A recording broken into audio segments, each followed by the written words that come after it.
putting this on my podcast so that you guys are going to be aware of that. And also, I'll be doing an extra podcast maybe later today, seeing how it goes for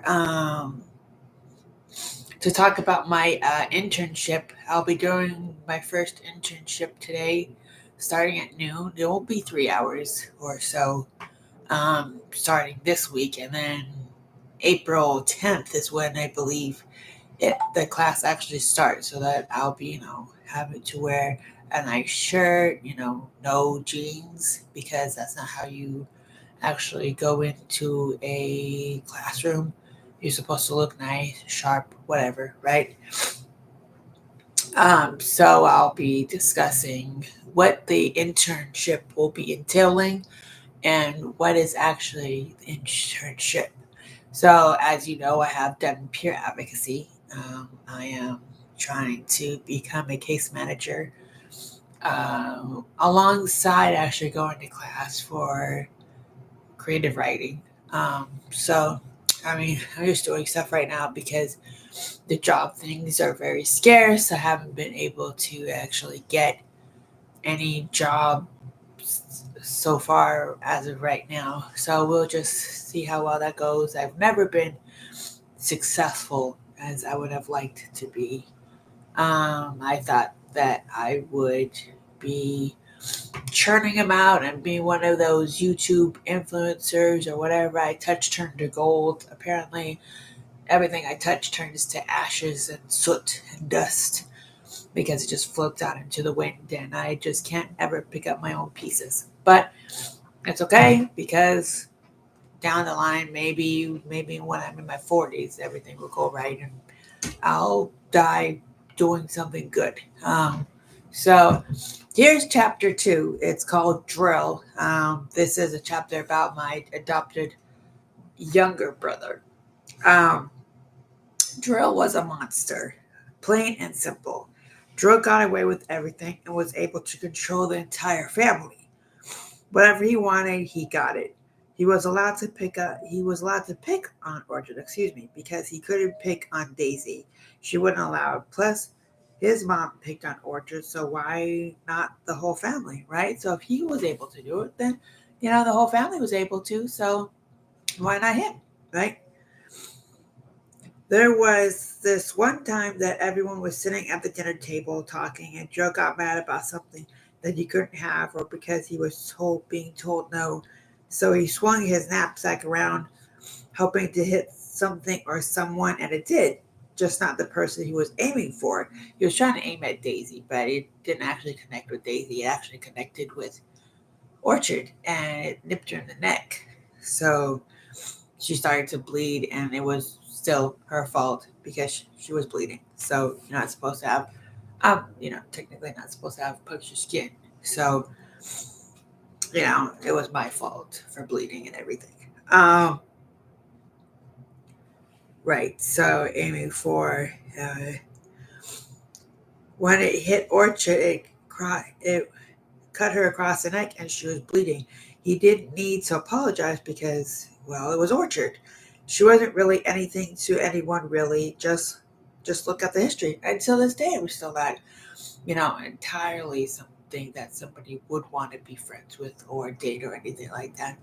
It's okay. I can be by myself. I have been to this day, and will continue to do that, I guess. This happened when his mom was out of town. So, Charlotte was around and he was being an a hole. And he can because technically he thought he could get away with it, which he actually could in certain areas. She went out of town a lot for the time. She went out of town a lot for the time for business. Yeah, so she was part of the entertainment industry, so she was in and out of, on weekends she had to go to work by, you know, doing comedy. So the comedy was that she had to go out of town to do her job.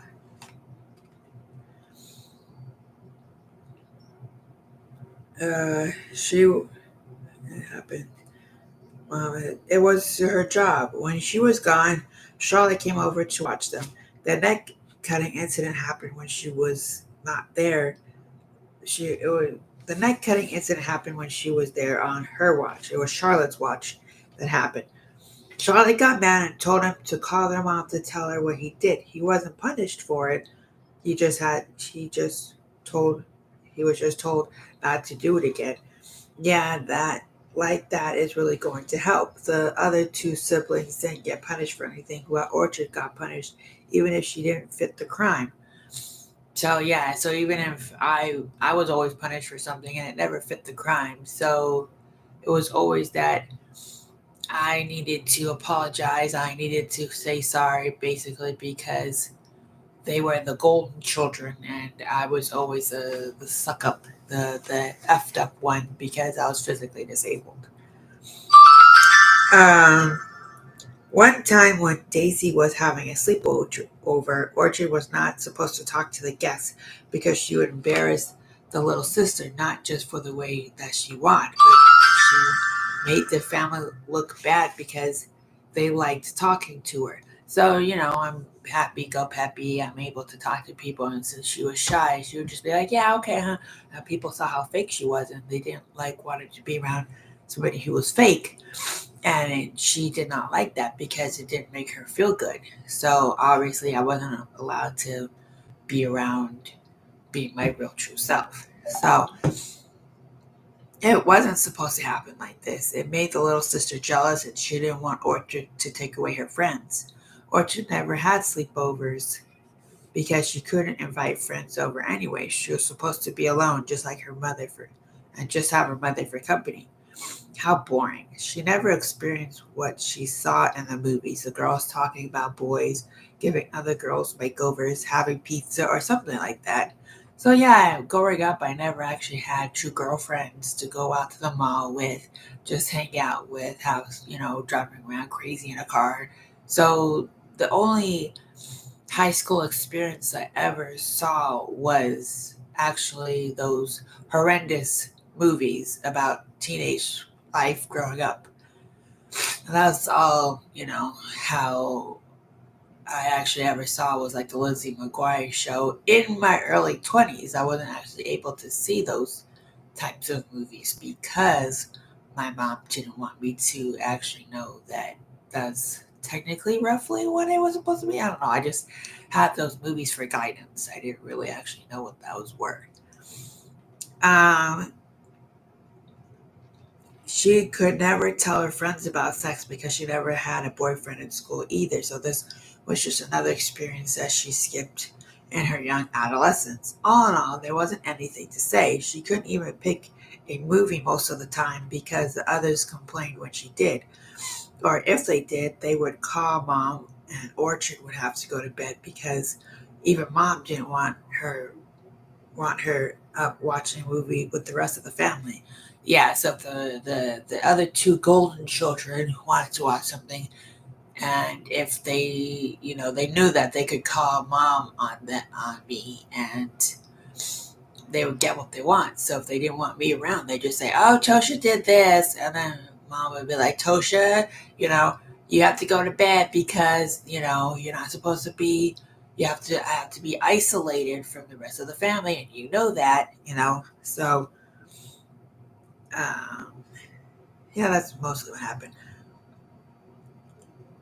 Until the disability went away, this was how it was going to be. So yeah, so until my disability of cerebral palsy, which was you're born with, you can't. It's a neurological disability, so it's not going to go away. You're going to have it for life. So by doing that, that was just an excuse for them to treat somebody immediately, you know, to be mean too. So yeah, so Orchard liked Daisy's birthdays. There was this one time that they went to Mickey Mouse World, Disneyland. I just couldn't call it Disneyland.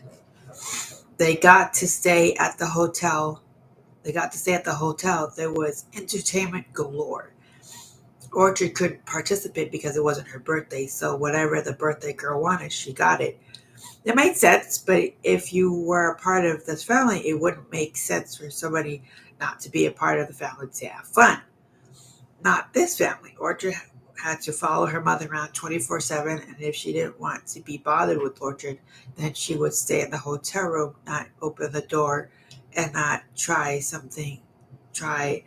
looking for them because they wanted to have fun. So, yeah, like the same thing.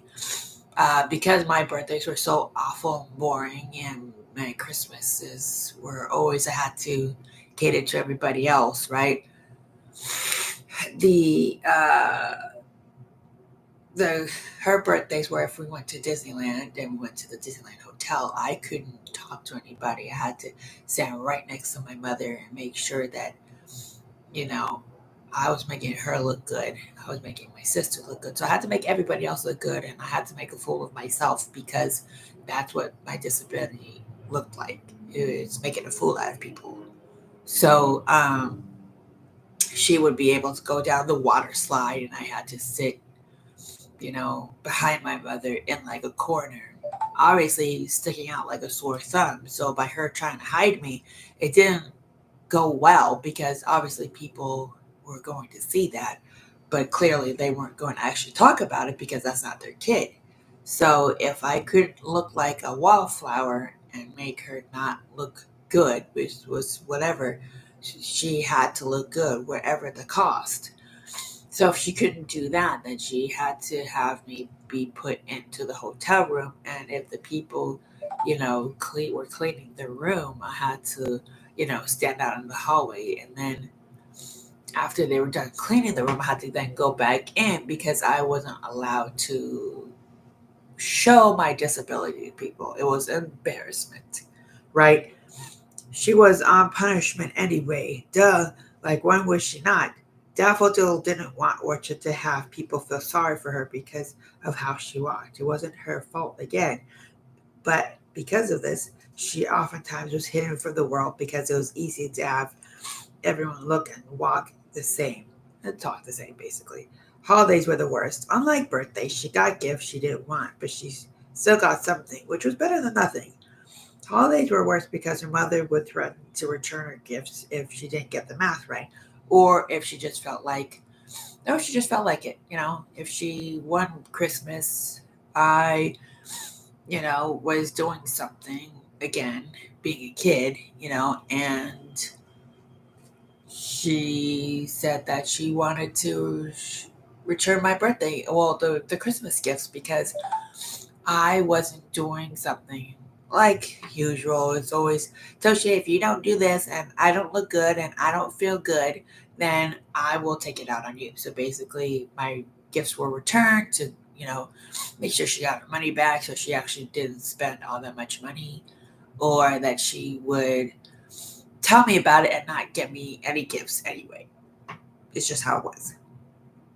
Uh, Even if she did get her math right, her mom would keep the gifts for herself sometimes. Yeah, I had this mom actually had this awesome Green Day sweatshirt that I really truly wanted, and she told me that she had all these Green Day outfits, these shirts and stuff, because she knew how much I adored Green Day.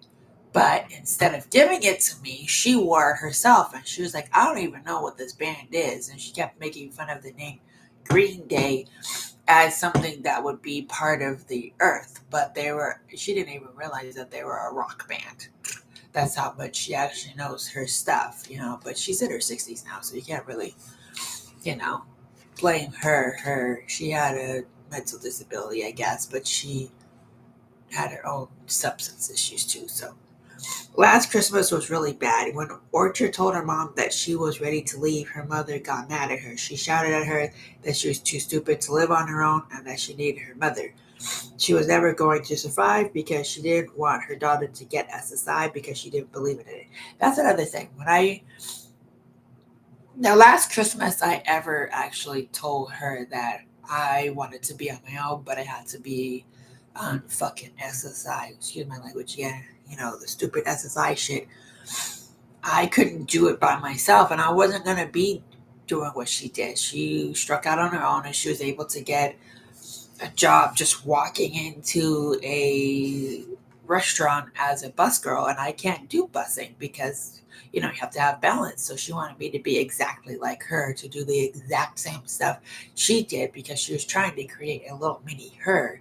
But because I was my own person, she couldn't do that. Plus, I had a disability, so the disability wasn't going to allow me to be a bus girl so that I can then work my way up to whatever it is.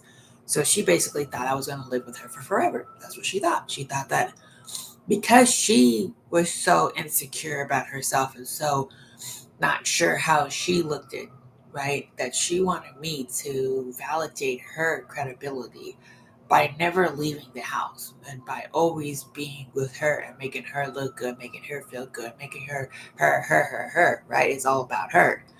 And she acts as if she is the most caring and giving person in the world. Oh, she is such a caring comedian that, you know, she actually screws up a lot. Um, so she doesn't like SSI because she thinks that it's stealing money from the government, from people's taxpayers. But this is how I have to live because technically, by being disabled, you are cut from society automatically. You're cut from society. You can't do a lot of stuff anyway because you were born with a challenge. So that cuts it. You get cut by a third because of your disability, right? So you're not going to be as smart as they want you to be. You don't look the proper look. So it's all about beauty to the community. It's all about looking good. So the community itself is fake, basically, is what she was saying, that you have to look a certain way. She never fit the norm. She always felt like she was messed up. She looked bad. So clearly I was the same way as her because she saw my disability and she felt how I looked at it, which is, she actually told me that. But, so she wanted what she had gone through. Her mother had left her parents' house in her teens, that they went to get a job later in life, but that was in the 60s and 70s when a young woman ventured into the world. It was different. It was a different time back then from now. She wasn't. She also wasn't disabled, but she got by and eventually got a job, and then from there, she was able to be where she was today. It wasn't overnight, but her mother wanted her steps to be followed. Her daughter wasn't going to be able to do the exact same thing, which is what I was just talking about. The last straw that made Orchid decide to leave the house was when she had to watch her mother sleep when she got her math wrong. So another punishment that my mom did was when I wasn't following how she perceived it, because again, my disability, made it where it was not good, right? Was that she would make me watch her sleep. So it'd be like 1 or 2 in the morning and I would still be standing having to wait for her to check my math. And sometimes it'll be like 5 or 6 in the fucking morning before she actually was able to get up and say, okay, now you can go to bed. But then by that time I had to get ready for school. So I would be up all night because she wanted to make sure that my disability didn't get me in trouble, basically, which is not the way to do it. But I can understand that she didn't want my disability to hinder me from doing stuff, which was a good thing. But how she did it was the effed up part. So, uh, yeah. So the other thing was when she couldn't take a shower. That was another thing. Anytime I got punished, I couldn't take a shower. So sometimes when I had to sneak in to take a shower, I would get caught in the shower because, again, my brother was always watching me. He always wanted to make sure that he was in charge of me so that he could get in trouble. Plus, he was going through adolescence, so he wanted a girlfriend and he felt like he couldn't get one. So he wanted to try to look at me, and my mom just paraded me around the whole house, just like, oh, look at Tosha, look at Tosha, look at Tosha. Look, she has no clothes on. Look at her, look at her, look at her. And he was loving it because he was a guy, so he got a hard on, and he was just like, oh yeah, make her do this, make her do that. And mom was like, no, go away. But she didn't actually like stop it completely. So it was kind of like, oh, that's cute. Uh, she would not, if she did, she would be pulled out of the shower. Sometimes there would still be soap in her hair. Her brother Drill, who was growing up, was getting into his hormones like a normal boy, and he watched Orchard walk from the bathroom to her room naked. Her mother didn't really have her covered. She may be a young lady, but it didn't seem to count. He loved when this happened, and he got to see one of the girls naked. Yoo-hoo! Free foreign for the taking. This would cause a problem since he was the only guy there besides the handyman. He thought that this was a free invitation for him to make a move on his older sister. Again, when the mother wasn't there, he wrote Orchard a note about him wanting to have sex with her. Orchard told Charlotte about it, and Charlotte had seen this coming. It was also a problem because he had seen her naked already. So it's like, okay, yeah. So because mom is like dangling this naked lady in front of him, and there's the boobs, the pussy, and the butt. That's all guys really like. They don't like that you have a personality or have a brain. All they like is to see the pussy, the boobs, and the butt. That's all they really like. And that's what he had wanted to see. So technically he got to see it. So he's like, okay, well, let me make a move because mom seems to be trying to shove her in my face. So let's go for it. Right? But he made sure that the mom wasn't there, right? To make his move, right? Um, her mother didn't want to believe this because she had lost her kids once. So yeah, because of her substance issues, she lost us. So then when we came back, he pulled this, so then that would make us go back into the system again because of her negligence and because she already lost her court case. She would then lose this, and she would actually probably be deemed ill fit to be a parent. But because she didn't want to look bad one more time, she blamed it again on me. The little scapegoat. Uh, Her mother didn't want to believe that because to this day, Orchard and Daisy were both mad at mom. Daisy wanted Daisy because she was told and didn't like that Orchard was blamed for it, and she thought that she was next, which is a legit thing. If you think that the older one is going to get punished for stuff, she would actually be the next one punished too. So that's why she never wanted to go against her mother. But she was also harboring a lot of anger issues toward our mother, and I still have anger problems toward her too.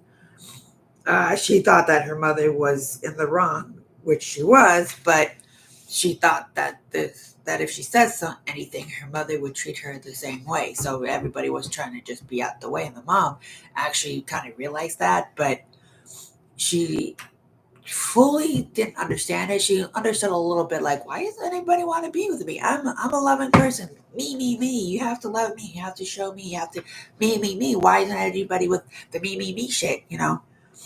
So Orchard was one weird parent teacher. The one Orchard had one weird parent teacher conference. There was this one time that Orchard had to go to school stinky because her mom was running late and she wasn't told that she could change that morning. She had the parent teacher conference that same morning.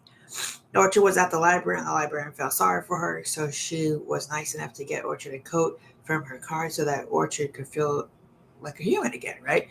As Orchard was leaving the library, her mom showed up. She asked Orchard where she got her clothes from. Orchard told her mother that who gave it to her, and behind Orchard's back, the librarian got in trouble because mom always loved to do that. She always made to, you know, she always loved to get people in trouble because she just wanted me to always not have friends, not have anybody be around me. So I was forever just sitting in a corner looking like a depressed dog, and she loved that because that made her feel good. Oh, I told she's a depressed dog. Oh, let me talk to her and she'll be happy, like, oh, chipper. But it never actually worked that way to what she was trying to do. And I don't know why she kept trying it, but she kept trying it. So, she later, Orchard was later told what happened. She wanted to apologize to her, but she wasn't there anymore, so she might have been avoiding her. People did that when they met her and then her mother. Her mother caused her to look bad a lot of the time. So in this case, the last time in school was at the teacher conference that same day. Daffodil thought that her teachers were stupid anyway. And today especially, she still thinks that they were, right? At the conference, there was a little fight between everyone who showed up. In the end, Daffodil cussed Orchid out while her teachers looked on. They had been cussed out earlier in the morning, so they were kind of sick of her anyway. The result was on Orchard she told she told her mother that they called Child Protective Services on her. It didn't bother Daffodil. It was again okay with Orchard because that was how it works. So yeah, because she cussed me out in front of the teachers, and then she cussed the teachers out for trying to believe anything I stated or said, right? Because oh, Tosha's just saying stuff, she's disabled. So because Tosha's disabled, don't just put her in a corner, just have her shoved in a corner, put all the chairs up so she can't be seen, right? And all that, right? So just make sure that Tosha doesn't talk, right? Make her look disabled because that's what she is, right? So because of that, they called Child Protective Services on her, and she just laughed it off. She was like, they're stupid anyway, and she actually said, well, what did you do? And I said, I didn't do anything. I just said, I just told her exactly what happened. So she was just like, well, I'll fight them off, basically. So, the teachers looked on and stuff like that. The last Mother's Day was terrible for the family, more for Orchard than anyone else. Orchard had been suppressing her feelings up to this point. She had years of physical and mental abuse. This was going to be the last time and the last year that her family was going to be under the same roof. Orchard's bonds was about to break. The thing that was going to put it over the top was her mother. Mother dearest, oh dear, dear mother dearest, oh fuck you. On the one hand, Orchard saw her mother's point of view, but families were supposed to listen to each other. So what about Orchard's point of view? It ended up being that Orchard was pushed away instead of conceding to her mother's wishes. Orchard packed up her stuff and a little grocery cart that she got for her birthday. This was one of the only gifts that wasn't taken away. I got a little old granny grocery cart that mom called it because she wanted me to learn how to go grocery shopping, which was okay, right? But then, it was that she knew that I didn't have enough money, so she had me go to like the most expensive place possible, which was near like the Whole Foods near the house because Santa Monica is fucking expensive, right? So she knew it was expensive, so I wasn't going to be getting anything. So I had to practice walking to the grocery store, right? Get on the bus because she knew I wasn't going to be ever able to drive, which, boy, was she wrong, right?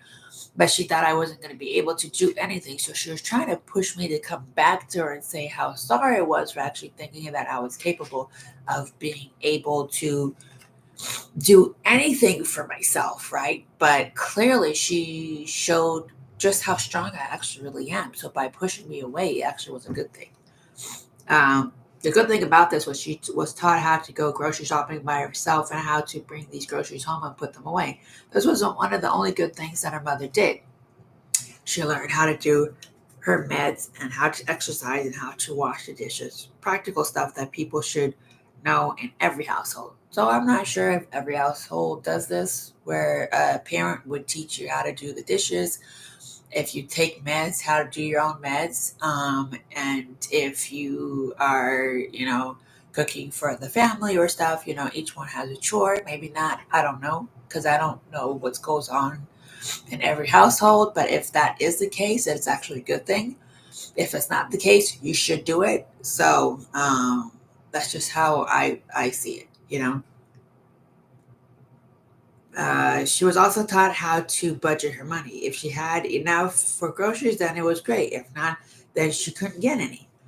See, simple budgeting, right? Daffodil thought everything she could think of under the sun for her disabled daughter to stay with her since she was too stupid to get things done by herself. Until this day, she still thinks I'm pretty fucking stupid. She thinks that because you have a physical disability, it warped your brain into believing certain things that actually would not be necessarily the case if it was for her or if it was for anybody who, was book savvy or just looking not physically disabled, right?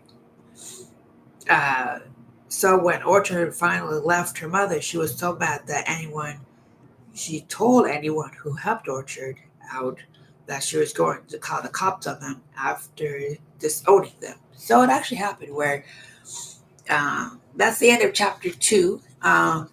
We can do chapter 3 tomorrow, maybe. But yeah, no, she actually still thought that by anybody helping me out that I was having, she only thought that I could ever make anybody feel sorry for me, and she didn't want that to happen. So if she was told by anybody that she actually, that I was doing stuff to make myself, to do stuff, right? Because people need help, but she didn't want me to have any help. Because if you had any help, she wanted to be where, like her, she doesn't need help. She is the perfect person that, even though she may think that she actually needed help, she won't ask for it. She's that stubborn that she will ask somebody to help her with the computer, and then as soon as they like try to like help her a little bit, she's like, okay, I got it, and then oh, can you come back? So she liked to do this push me, pull me thing.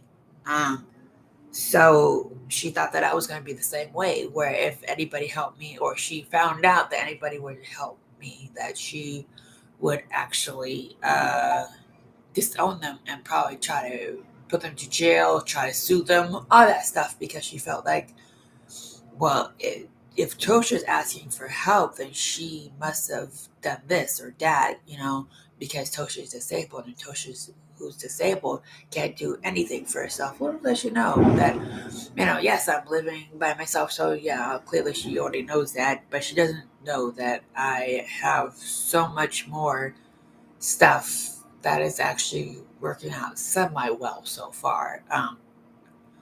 Still not to what I would have liked it to be for myself, but it's still something. So who knows? Who knows where I would be next? I'm hoping that I'm semi where I want to be. But anyway, have a happy hump day, and I shall be maybe back at the podcast later today, maybe tomorrow. So, all right, thanks, guys.